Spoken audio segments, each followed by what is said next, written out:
Hello garden friends, Jersey Shore Lisa with MyNJGarden.com. Thanks for joining me again. Today we're going to talk about 4 more native edible plants to New Jersey and to the northeastern United States that you can plant in your edible landscape.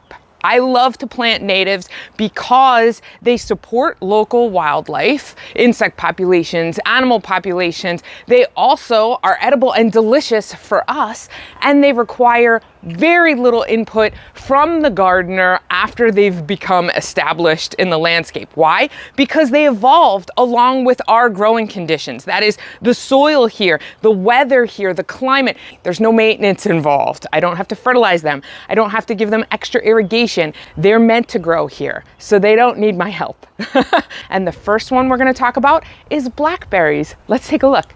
Here, behind this little picket fence, is my little blackberry patch. So blackberries are native to the Northeast. They're in the same family as raspberries and dewberries. Rather than growing in a vining way along the ground, they grow on upright canes. These canes can get to be 8 feet tall if let go. But a nice thing to do with blackberries is once the canes get about chest height, you want to pinch off the growing tips so that they branch more. And you could see that I had done that, and now all this lovely branching is happening. The more branches you have, the more blackberries you'll have. So you can see they haven't flowered yet, but they're going to, and I am looking forward to lovely blackberries this year. They don't need to be fenced in, but this is my backyard. All the native plants we're going to talk about today are in my backyard, and my backyard is the domain of Vanna, the yellow lab, and she likes to come out in summer when these are fruiting to shop in the blackberry bushes and eat them right off the bush, which is fine. She can have a few, but I want some too. So we fence her out now to kind of manage her serving size of blackberries. You can see those are just starting to flower. Now I have very sandy soil, and though they're native, they will be prolific in soil that's a little more rich than what I have here. So I do mulch it heavily with shredded leaves, and I did during a mast year for the oaks that surround my yard, which you can see up here. I did sweep all the acorns into this area because they were making me nuts. There were so many nuts, There were so many of them that I threw them in there, and then I have baby oaks coming up like crazy every year, which I was like, why did I do that?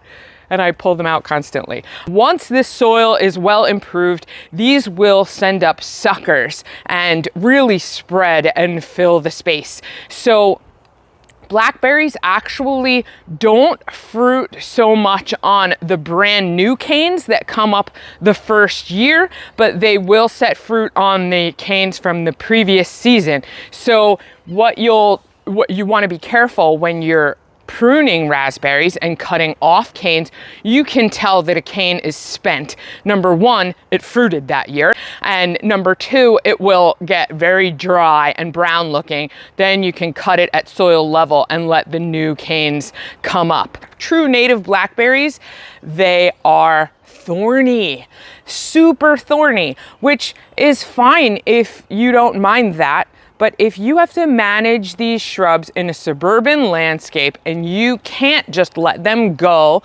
you need to think about that, because you need to cut down those canes and then you need to dispose of them. And that can be like a dangerous situation. So you want to wear long sleeves when you're working. You want to wear gauntlet gloves, so that gardener's gloves that come up to the elbow, kind of like when you're managing rose bushes. That's the kind of situation. I had planted a thorned variety in my previous property, and my very experienced neighbor gardener told me, Lisa, just rip them out. It's not worth it.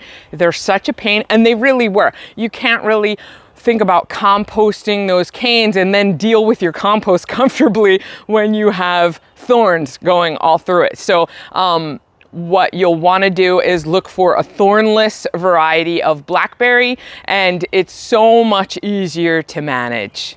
The next plant we're going to talk about is the spice bush. Now, spice bush get to be about 5 feet tall, sometimes larger. The spice bush that are in my yard are still very young. They're very small.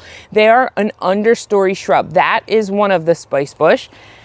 And then this is the other one that I thought was going to be dead, but it is sending up some green growth, so I'm excited about it. I need to take very good care of them until they're well established. They are a deciduous shrub, so they lose their leaves in the winter.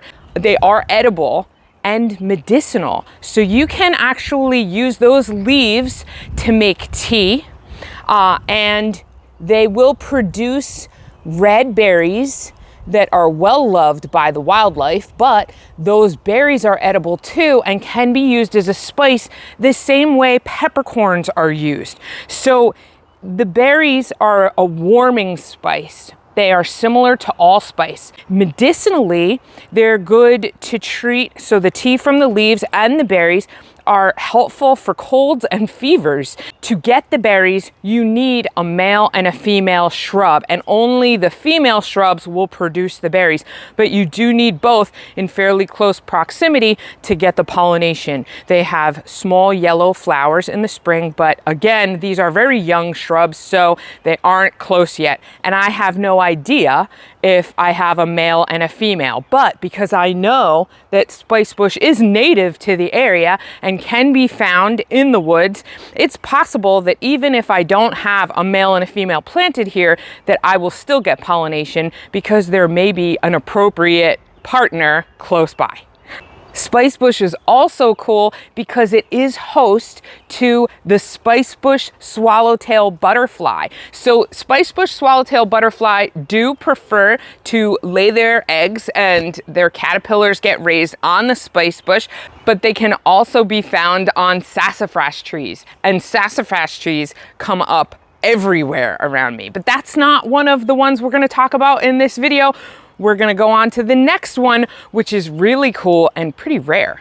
This is called American ginseng.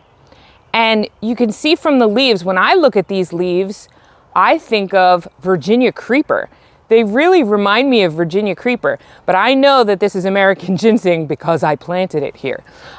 American ginseng is in the ivy family, but it's so prized as being a miracle herb. And it's actually a huge export to China because they use it in Chinese medicine. This herb is known to be invigorating to the body. It stimulates the immune system. It can reduce bad cholesterol. It can increase your focus and memory and concentration. There are so many wonderful things that this herb is known for, and it's native to the Northeast United States, but it's also very picky as far as growing conditions. It is a specialist, so it really likes well-drained soils because it tends to be prone to root rot if the soil stays too soggy for long periods of time. That's perfect for my yard because I have very sandy soil, but it also likes to grow in very shady areas, shady, fairly dry areas in the woods. So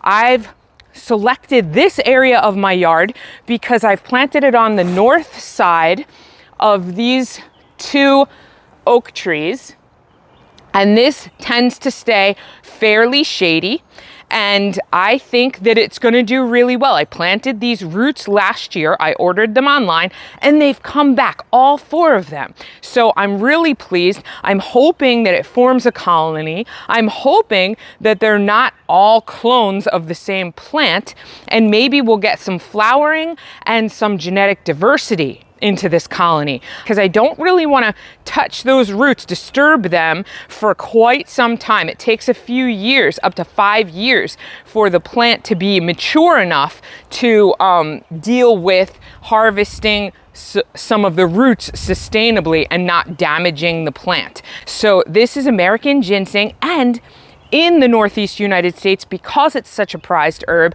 and it was really over harvested in the wild, it's very hard to find native populations of this plant. So this is actually considered a threatened species in the United States. This tree in front of this swing that I actually use to support my tomatoes is called an American Persimmon.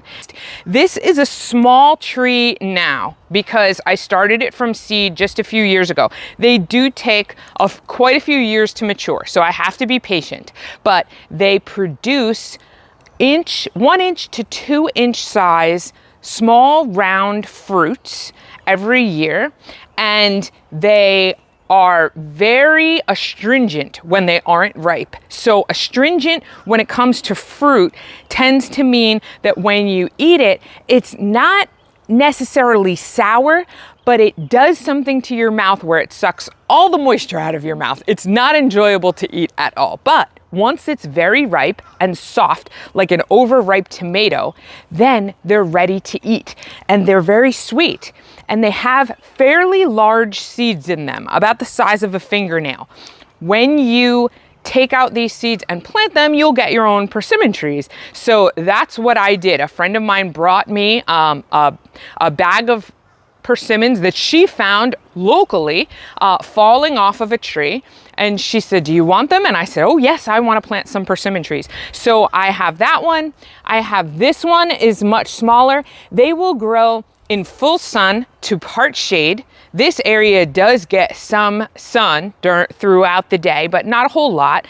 And I'm glad that I can find something that fruits well in partial shade, because I have quite a lot of that in my yard. They are deciduous trees, so they lose their leaves in the wintertime, and you won't find American persimmon in grocery stores because the Asian persimmons are much more popular and the American persimmons don't travel well. So the best way to enjoy an American persimmon is to grow it yourself. They need a male and a female. They will both flower, but one will have male flowers, one will have female flowers, and the female trees are the ones that produce the fruit. Now, I didn't know which one. I planted them from seed, so how am I supposed to know? But I hedged my bets and I kept 4 of the trees that came up from those seeds to plant in my yard. There are 2 on one side of the yard, 2 on the other side of the yard, and hopefully I have one of each in that collection. We'll see if after they become mature trees, like I said, they can be 40-foot trees. So I don't know that I need that many 40-foot persimmon trees in the yard, especially if I have more males than females. So at that point, once we realize which is which, maybe we'll take a couple of them down. But for the moment, 4 get to stay until they start fruiting. Thank you for joining me today, everyone. I'm so glad that you watched this second episode of Native Edible Plants to add to your edible landscape. Let me know if you have any questions about these 4 plants. There's a lot to go over, and I tried to remember everything that I knew about these plants that are in my yard. Give me some suggestions if you want to know more about any other native northeastern plants, but I have quite a few more to show you, and we'll come back again soon and go over those. Please join me for all my garden updates. You can do that if you subscribe to the channel and like the video. That helps me out a lot. Thanks so much for watching. Have a great day.